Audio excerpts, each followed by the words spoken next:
Good afternoon, everybody. Thank you for coming to this Schneider Electric press conference. We appreciate you taking the time to spend an hour with us. I'm sure some of you have come here to learn about Industry 4.0. It's one of the main themes at the show here, and I will definitely be spending some time on this subject. In particular, I'll be emphasizing Schneider Electric's commitment to open industry standards, to collaborating with our suppliers, with our competitors, with our customers, to develop and deploy open de facto standards to enable the Industry 4.0 promise to be realized. My name is John Conway. I've been in automation for, I'm afraid to say, coming on 30 years now. It's actually my birthday today. I'm 54 years old today. And this is what I get to do for my birthday. So I must have done something wrong in a previous life. But actually, it's a pleasure to be here. I'm going to give a very quick introduction to Schneider Electric, talk an introduction to the industry business, and then I'll get into the subject of Invensys, a few words about the Invensys integration, and then I'll get on to the main subject, which is Industry 4.0, IoT, and what Schneider is doing. So Schneider Electric is a large multinational company, $25 billion in revenues, 4 main businesses. This afternoon, I'm representing the industry business unit. Philip, my colleague, is representing the infrastructure business unit. And between us, we're a little over half of Schneider Electric's business.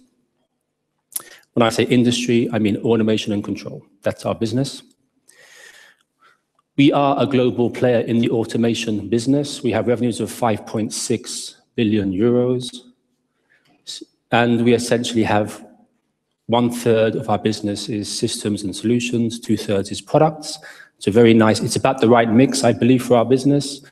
The system solutions gives you customer intimacy and lets you feedback what you need to feedback into your best-in-class products to make good products.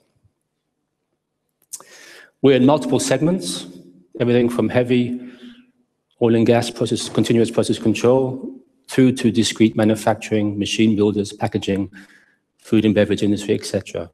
Most customers, pretty much all customers, have some Schneider Electric products somewhere in their facility. We may or may not know about that, because a lot of our products actually flow through a very widespread distribution network. But we're a well-known brand within the automation business. Next slide, please. This slide here, very complicated. I will not spend too much time on this.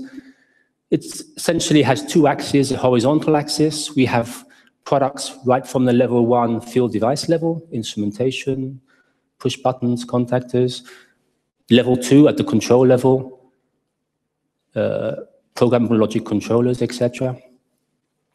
We have our systems, a combination of hardware and software that runs the systems. We have systems for our OEM machine builders. We have systems running refineries, the Foxborough DCS system. We have safety systems also controlling the safety in those refineries. And of course, with the Invensys acquisition, we acquired a very healthy leading software business, which is a critical element of our Industry 4.0 strategy as we move forward. And that brings me to the subject of Invensys. Essentially, traditionally, historically, Schneider Electric was more of a discrete manufacturing company. With the acquisition of Invensys, we are present in the continuous process control industries. We acquired the company just over a year ago now. We've had a very busy year doing a lot of work, a 50-person team carrying out the integration. 10,000 employees are fully integrated inside Schneider, inside the systems, Schneider Electric email, etc., etc. We have one unified management structure, combining Invensys and Schneider Electric employees, a unified management structure, and we actually have unified R&D teams, and we are starting to converge the roadmaps for our automation systems and products. We had quite aggressive cost synergy targets, which we are on track to meet.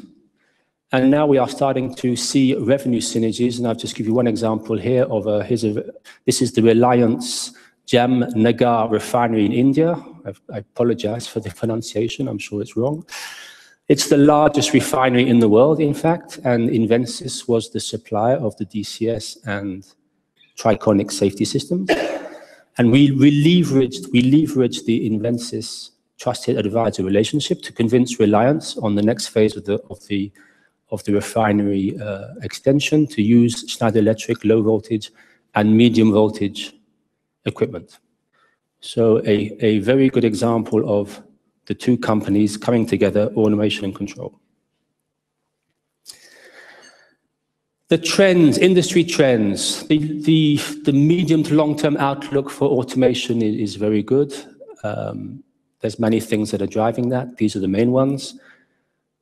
Investments in infrastructure will continue in the future. In mature economies, we have a lot of aging control systems that have to be upgraded. Increasing regulations, whether that's the pharmaceutical or the food and beverage industry, whether that's the oil and gas industry, increasing regulations is a growth driver for the automation business. But more importantly, this one here, volatility. We're seeing volatility. It's not just things going up, it's things going up and down over short periods of time. And we're right in the middle of that right now with the oil price, which has declined 50% in the last 6 months. And the euro is going down and the dollar is going up. And it's actually a complex time right now in business. And it's a complex time for our customers, and they have to adapt their production to this volatile market. And I think that is probably one of the biggest use cases for the industrial Internet of Things, for Industry 4.0, is to allow manufacturers to be much more flexible in the way they produce, in what they produce, and allow them to respond very quickly to these changing volatile conditions. Next slide, please. Having said all that, we see the industrial Internet of Things as an evolution and not a revolution. And for two basic reasons. First, our customers hate revolution. They've invested hundreds of millions of euros in automation and control systems. They do not want to change them. They want us to help them evolve them. So by the nature of industry, very conservative, it's an evolution. It's also an evolution for us because we have been pushing this since the mid-90s. In the mid-90s, we started introducing Ethernet into our control systems. We started embedding web servers inside our control systems. We call this our transparent factory. At the time, we released the Modbus TCP standard as an open standard, so we allow anyone to implement Modbus TCP on Ethernet, and it still today is the most widely used protocol on Ethernet because it's very, very simple. So really, an evolution, not a revolution, but like a steamroller, it's moving forward slowly, but it will not stop. And the promise for industry is smart. We talk about smart connected products. I'll come back to that in a minute. Smart connected products we supply to our customers. They make smart machines, smart plants, and those smart plants operate in the context of a smart enterprise. So we no longer just optimize a plant floor. We optimize multiple plant floors and the supply chain that links them together. Okay. Cybersecurity, I won't spend too much time on this. I'm not an expert on cybersecurity. What I will say, it's one of the biggest questions that end users have with the whole Industry 4.0 industrial Internet of Things. They are very concerned about cybersecurity. We are seeing more and more cybersecurity attacks.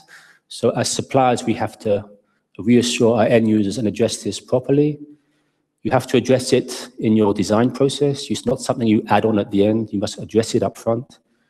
And Schneider Electric, of course, is doing this. And we are supporting we are pushing very hard the development of the 62443 IEC standard for cybersecurity. We also have inside Schneider Electric, was part of, in fact, the Invensys acquisition, we acquired a small group of consultants providing cybersecurity consultancy services to end users who want advice on how to best implement the automation systems in a cyber-secure way. Next slide, please. Sorry.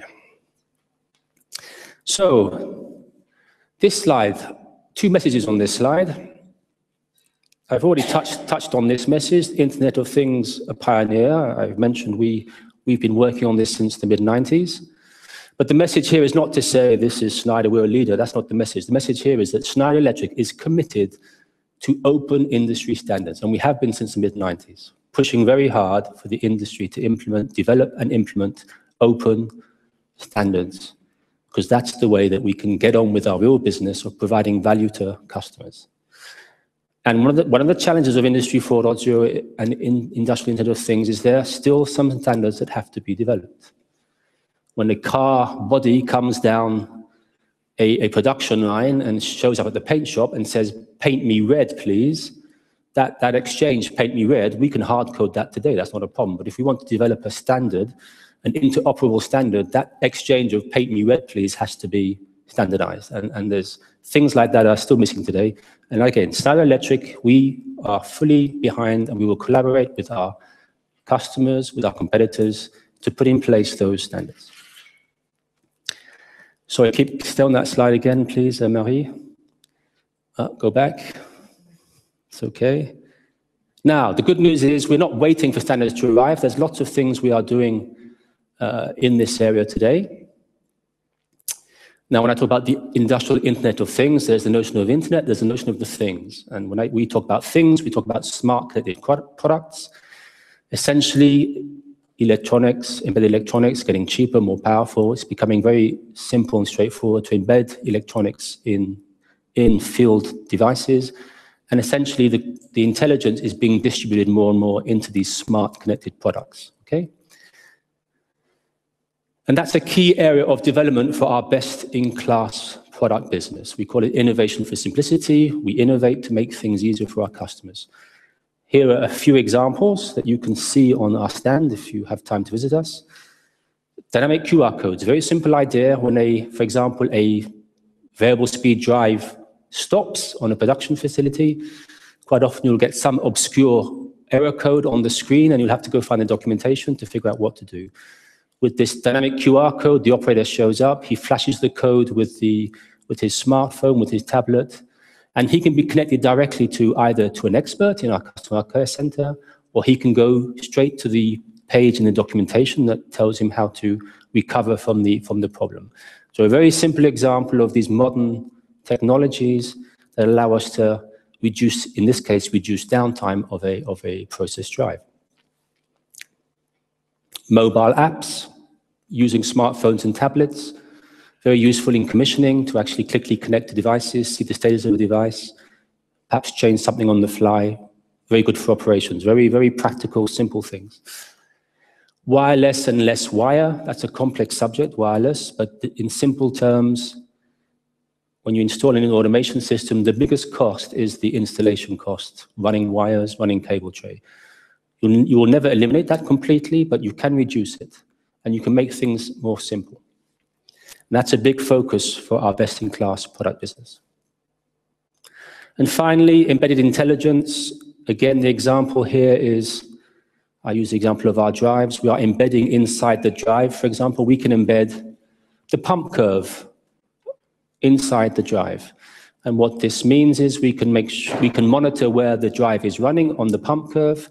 And if we detect that the drive is running most of the time on the wrong part of the pump curve, we can correct that. And that's very important. In simple terms, if you run a pump in the wrong part of the pump curve, you wear the pump out very quickly and you consume a lot of energy. It's not very efficient. So these are very simple things, embedding intelligence inside the products in the field to really bring some sort of tangible benefit to an end user. Next slide, please. And we're very proud. You can see this on our stand again, the M580 Programmable Automation Controller. We received the Control Engineering Award, Controller of the Year Award for 2015.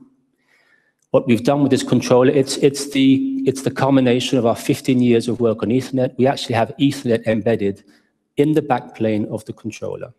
So I don't know if you're familiar with controllers. You have a backplane, you plug input-output cards into the backplane, you plug intelligent modules.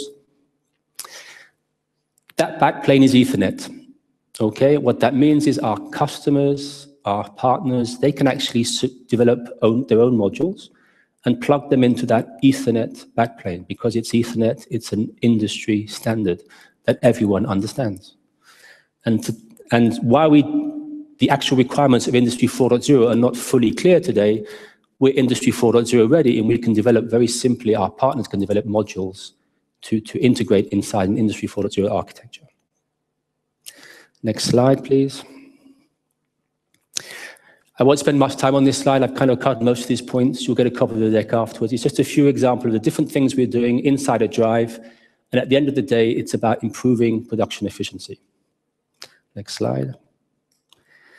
And please, as I said, go to our stand and you can see our Wonderware demo. We're doing a demo on our Smart Glance software, which is essentially software running on mobile devices, giving you real-time access to information from controllers, from your MES systems, from whatever, okay? But that's what we talk about smart connected products. Now, in terms of what are we doing in the cloud, we're doing several things, but again, here's an example I quite like, because it's something that is not the classical big data analytics. It's something actually quite different, but again, very pragmatic and extremely useful for customers. It's what we call engineering in the cloud. If some of you are familiar with automation systems, when you develop an automation system, you end up in a room like this with all the hardware at the back there making lots of noise, and you maybe have 10 engineers sitting down, programming and configuring for maybe 6 months, 9 months. Away from their homes, very expensive, not very efficient. Now Schneider Electric, we can actually put their system in the cloud inside one of our data centers, and they can work on the system remotely from different countries. So now different engineers from different countries can work on the same system.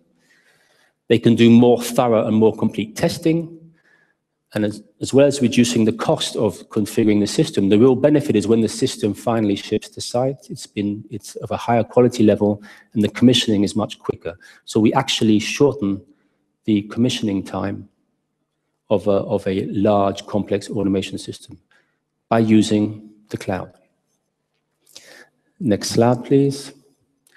This is a more complex example of this is an acquisition of a company we made a couple of years ago called Solvit, an Australian company. Remember artificial intelligence? We had a lot of talk about that probably 15 years ago. Actually, artificial intelligence is mature today. And here's an example of artificial intelligence, which is just another form of advanced analytics. What these guys do is we provide decision support systems for complex manufacturing operations. This is an example of a mine. And if you think of a mine, what is a mining operation? It's maybe 10 different mines extracting iron ore. It's a complex network of a rail system going to a port, and it's boats coming in to the port to be loaded up with iron ore for shipment to customers, okay? And that supply chain is actually, it's actually managed as one supply chain, and it's quite a complex thing to manage. And what happens if a train breaks down? What does the operator do when a train breaks down? Which order does he cancel? Can he get the iron ore from another mine? What is the impact on throughput? What is the impact on profitability? It's a very complex problem. So what we do is we model that supply chain. We do a detailed model. And then we solve, when the train breaks down, the operator can say, train's broken down, what do I do? The model runs, and 15 minutes later tells him, you should do this. And this is why, and it explains why he should do that. So it's not a black box. It says, cancel this order, cancel that order. That will optimize the profitability of your operation. And here's why. Now that actually, what's unique about that is you cannot do that with conventional linear programming techniques because the model is too complex and would take 50 hours to solve. Using artificial techniques, it takes 15 minutes. And that's the big breakthrough. And that's a typical application that I think is, I would call that the industrial Internet of Things, Industry 4.0. So I've come to the end of my presentation. We'll have questions at the end, so you can ask questions. But I would encourage you to come visit us on our stand in Hall 11, booth C50. You can see the modern Bodycon 580 controller with the Ethernet backplane. You can see the Altifar process drives that I spoke about with the dynamic QR codes, the embedded intelligence. And you can also see the Invensys systems that are now fully Schneider Electric, the FoxPro DCS, the Triconics safety, and of course Wonderware and the Wonderware Smart Glance demo that I spoke about earlier. Okay? I think we hold the questions to the end, right? Thank you very much, John.